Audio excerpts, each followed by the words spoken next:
Hello, my name is Andrei Kulikov, and in this video I'd like to continue the XGBoost research and its main features. The last video was about uh, how to use XGBoost with categorical data, and now I'll check all of these and later these features.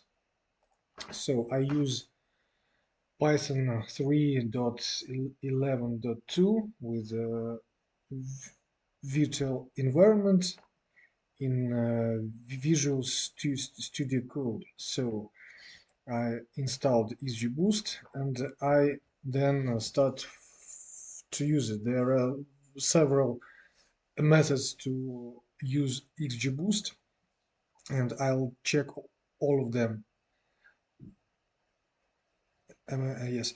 So I use an iris classification model. I split it and fit with XGB classifier.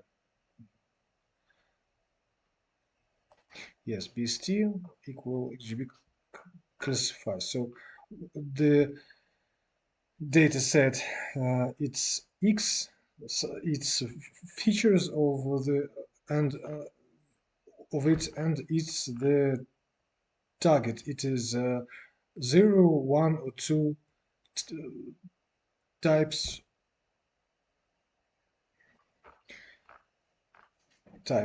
So I can save the model. So here it is, model file name, Alt Shift F, and here is the information about this model. Much information.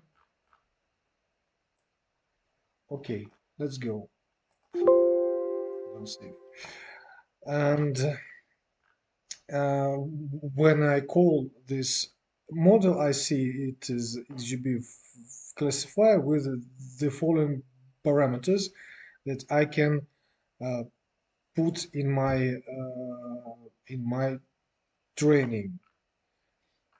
So with this command, I can get params of it, not in that way, but are they equal? Yes, but in the command line, in terminal, and see it. Okay, wonderful. So I can check score with X test and Y test, and I see that it is not 1, and I see that when I make a difference between test and my predictions, I see the difference here and here. It means that the model doesn't work in a best way. So because okay, predict X text, X train, Y train, and I had to be the predictions be the same as Y train, and here is test. Yes, here is X test and my predictions must be the same as Y test, but they are not. Okay, fine. So, and the score for the is for training is even not 1. Okay, so there are the first feature is dart booster. XGBoost mostly combines a huge number of regression trees with a small learning rate. In this situation, trees added early are significant and trees added late are unimportant. It's a new method to add dropout techniques from the deep neural net community to boost trees and reported better results in some situations. Features are drop trees in order to solve the overfitting and trivial trees to correct trivial errors may be prevented. Trivial trees may be prevented. Okay, so I load now in such a way, and I use D matrix, a method. It's a new one for me. D matrix is the basic data storage for XGBoost used by all XGBoost algorithms, including both training, prediction, and explanation. There are a few variants of the matrix, including normal the matrix, which is a CSR matrix, quantile matrix, which is used by histogram-based tree methods for saving memory, and lastly, the experimental external memory-based matrix, which reads data in batches during training. Nota bene, XGBoost, the matrix will blindly use the default libsvm parser. For CSV files, users need to provide the URI in this form. Okay, I use my loaded dataset and simply load it with this comment. So I have X train, Y train here, and I load it by D matrix. And to use dot, I put here dot. And here I use multi-softmax. Okay. And what did I use here? Binary logistic. Okay, if I put here, these models differs from each other, so I cannot put here this one. This one. Sorry.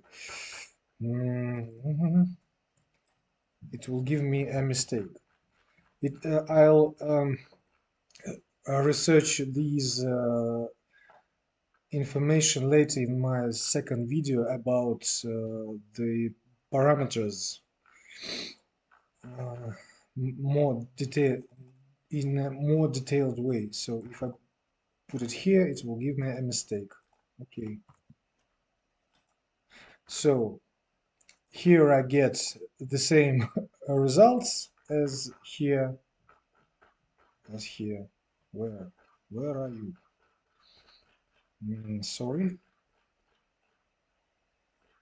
It's okay. So I get, here is the difference is 1 and -1, and here appeared another different value. So my result became worse, but it's okay. So when and to find what the type of this model, I use BST dot, and here I see it's a booster. Here's this.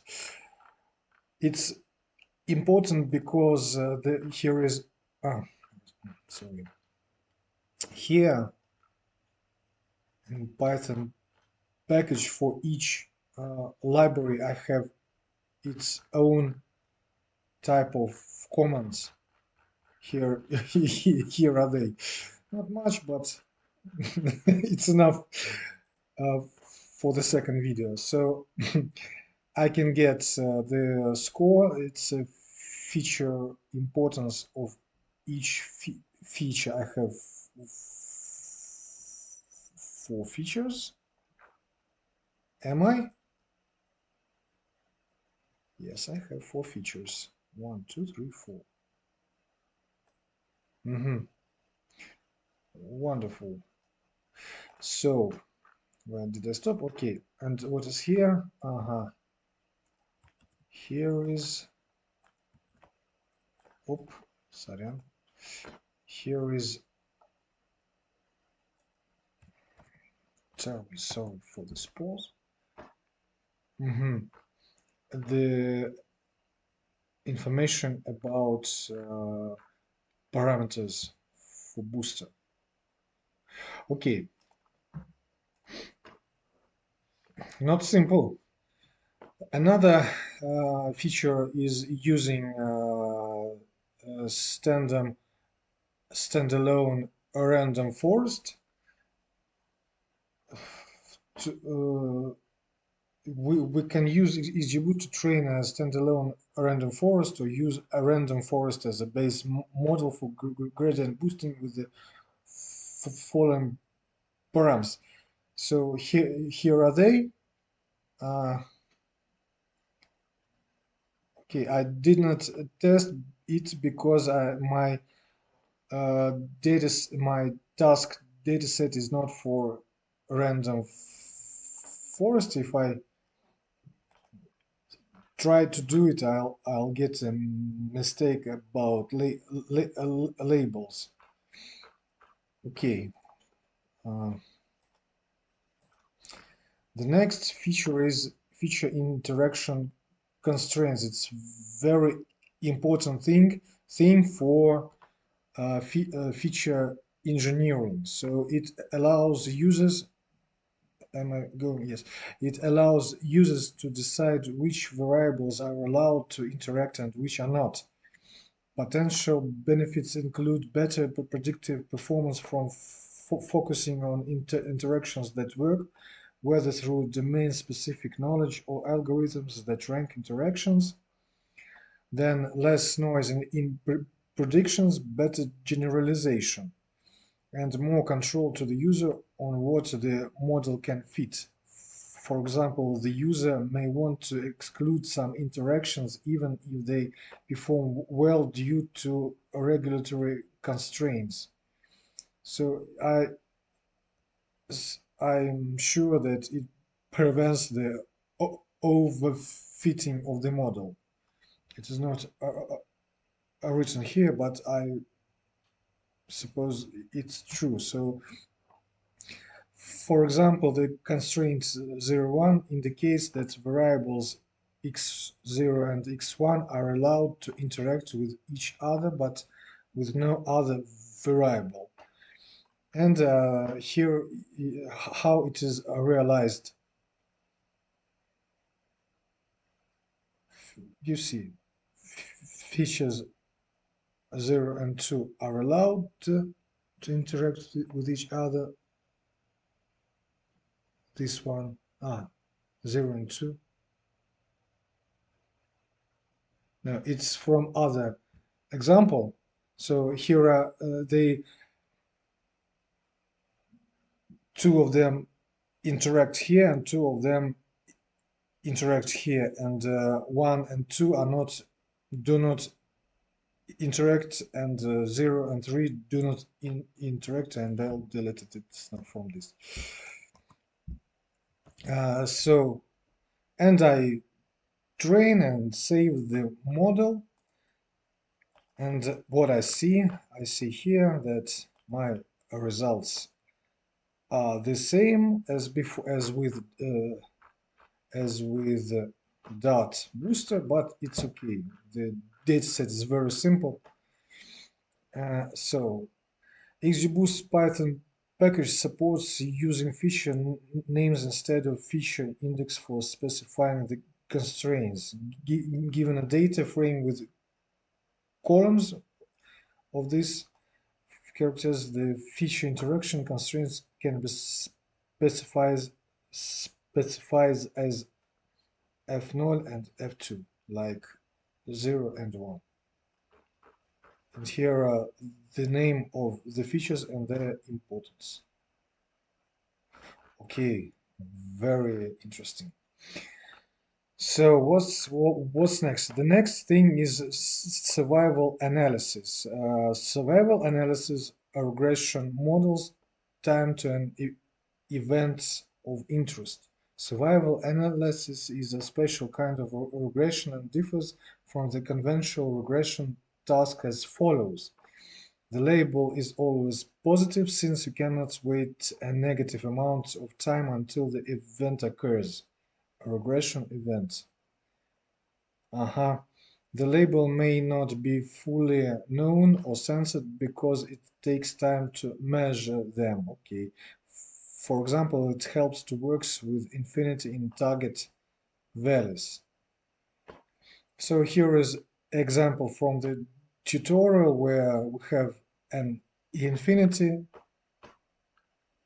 in our target upper bound, and for starting the survival analysis, we use these for parameters. Note that it is not yet possible to set the ranged label using the SkyKitlearn interface. So they differ and they have different parameters to use and to check and to put. Very complex thing for me yet. For now, you should use XGBoost train with XGBoost dmatrix. Train dmatrix. Okay. Where's dmatrix? Here's dmatrix from X array. Whew. So it gives such a thing, and it doesn't give an error because of this parameter.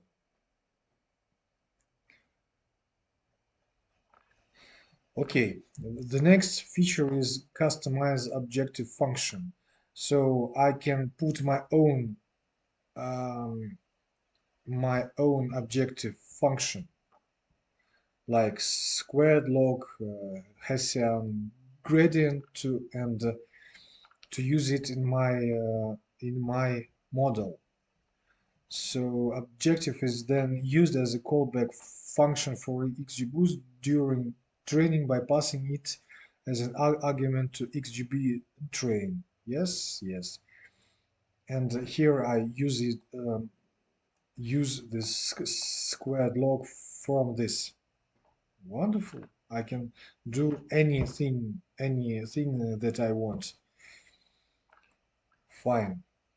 And again, I can save my model. So, and also I can customize metric function like RMSLE and put it again here. So, and I have to put the parameter to true, this one, and in tutorial is used Fivel, but when I used it, I, I received something like an error, and that asked me to use evils. So, and for fully reproducible source code and comparison plots, see demo for defining a custom regression objective and metric. What demo? Where is it? Okay, fine. The next feature is SkyKitlearn Interface to improve the integration with standard SkyKitlearn functions. So here I use SkyKitlearn, mean absolute error, and use it here. Wonderful. And here it starts.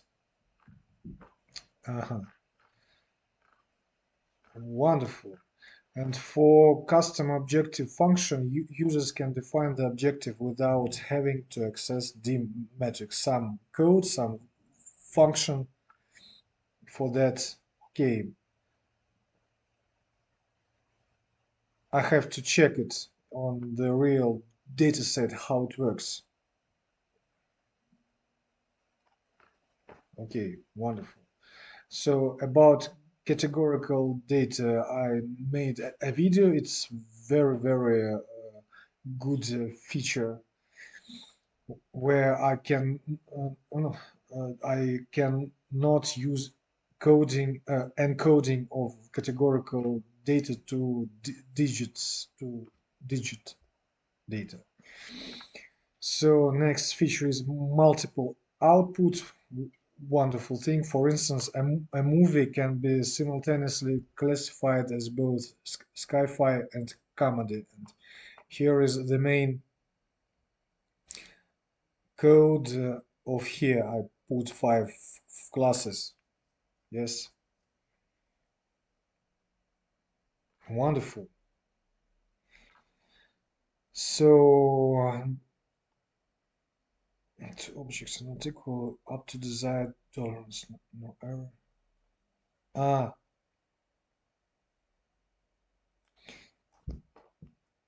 in in order to wait. Ah, wait. So it compares the x and y, and if they are not,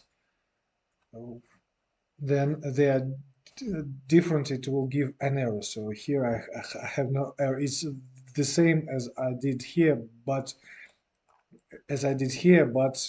by a comment like this one. Okay, let's go further. So there is an XGBoost forum, and as for parameters, I'll make the video new about them, but with the parameters I can do many things, but main one is control over fitting. So with these one, with this and this one, okay, I can faster training performance with tree method to set to hist or GPU hist. Can handle imbalanced data set, and I should do it with my previous video with categorical data where my data is unbalanced, and I did it and it gave me better result. Yes, handle balance the positive and negative weights via scale post weight. It is counted like some negative and some positive. So also I can use AUC for evaluation, and if you care about predicting the right probability, set parameter max delta step to a finite number, say 1. What's that? I'll test. Okay. General parameters relate to which booster we are using to do boosting, commonly tree or linear model. Booster parameters depend on which booster you have chosen. Yes, I told it before, and I saw it before. Learning task parameters decide on the learning scenario. For example, regression tasks may use different parameters with ranking tasks. Command line parameters relate to behavior of CLI version of XGBoost. And so the details are here, and I'll explore it later because it's a big amount of very important information to get better results. So thank you very much for this video. Glad to see you. Bye.